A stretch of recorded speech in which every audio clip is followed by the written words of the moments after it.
Hello, my name is Myra Cagete and welcome to another English tutorial video. Listen carefully because at the end of this video, I'm going to give you a quiz.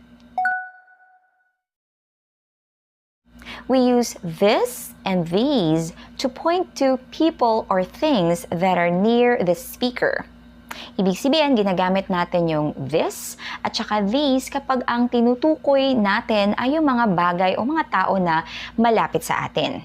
Siyempre, kung ikaw ay nagsasalita, pwede mong gamitin yung this and these kapag ang tinutukoy mo ay malapit sa'yo. Ang this ay ginagamit kapag ang tinutukoy mo ay isang singular subject. Ibig sabihin, isa lang.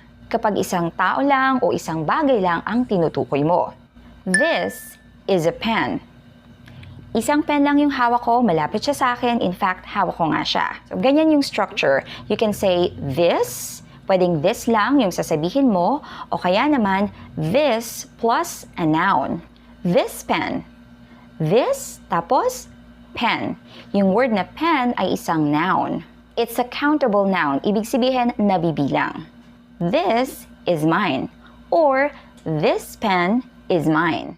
Ginagamit din natin ang this kapag ang tinutukoy mo ay isang uncountable noun. Tinatawag rin niyang mass noun o kaya non-count noun. Uncountable noun, mass noun, non-count noun, pare-pareho lang yan. Kapag sinabi nating uncountable noun, ito yung hindi natin nabibilang. Halimbawa, coffee. I have a cup of coffee here and gusto kong sabihin na mainit yung kape na hawak ko. I can say, this is hot. Yung this yung ginamit ko because of course I'm talking about the coffee. It's an example of an uncountable noun. This.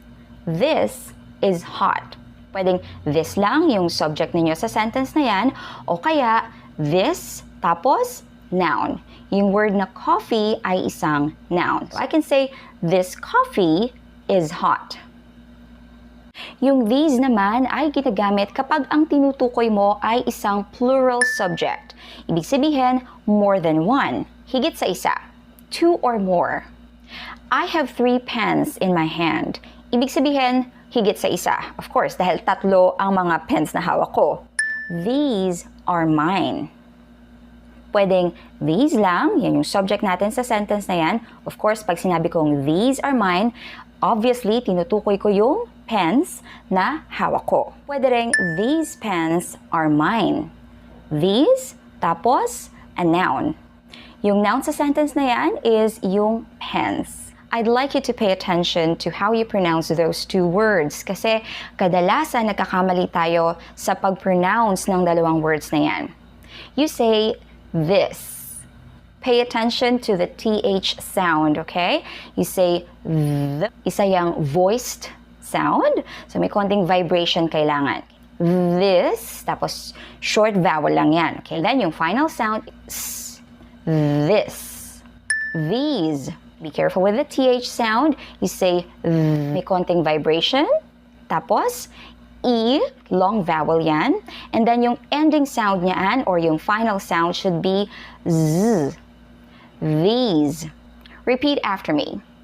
This. These. Punta naman tayo doon sa that and those. You can use the word that when you're talking about a person or a thing that is far from you. Ibig sabihin kapag ang tinutukoy mo ay malayo sa'yo. Ginagamit natin yung that kapag ang subject mo ay singular. Yung that ay kabaliktaran ng this. That is adorable.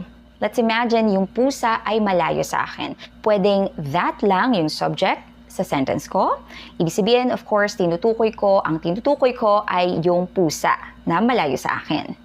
Pwede ring that plus a noun. So I can say, that cat is adorable. Yung cat, of course, is yung noun sa sentence na yan. Ang those naman ay ang kabaliktaran ng these. Those ang gagamitin mo sa sentence mo kapag ang tinutukoy mo ay isang plural subject. Ibig sabihin, higit sa isa. Kapag ang tinutukoy natin ay yung mga subjects na malayo sa atin. I can say, those are adorable. So, pwedeng those lang, yung subject sa sentence na yan.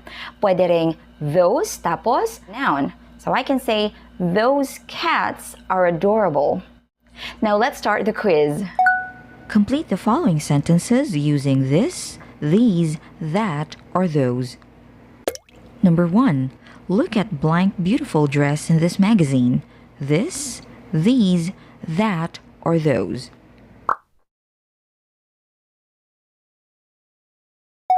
The correct answer is this. Number 2. Wow, blank couple over there has 10 children. This, these, that, or those.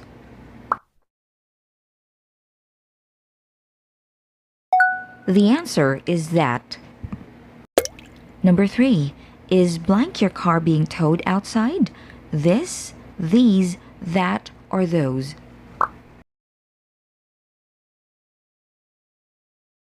The correct answer is that. Number 4. Can you bring blank baskets of fruits and vegetables to me, please? This, these, that, or those. The answer is those. Number 5. Which of blank should I wear? This, these, that, or those.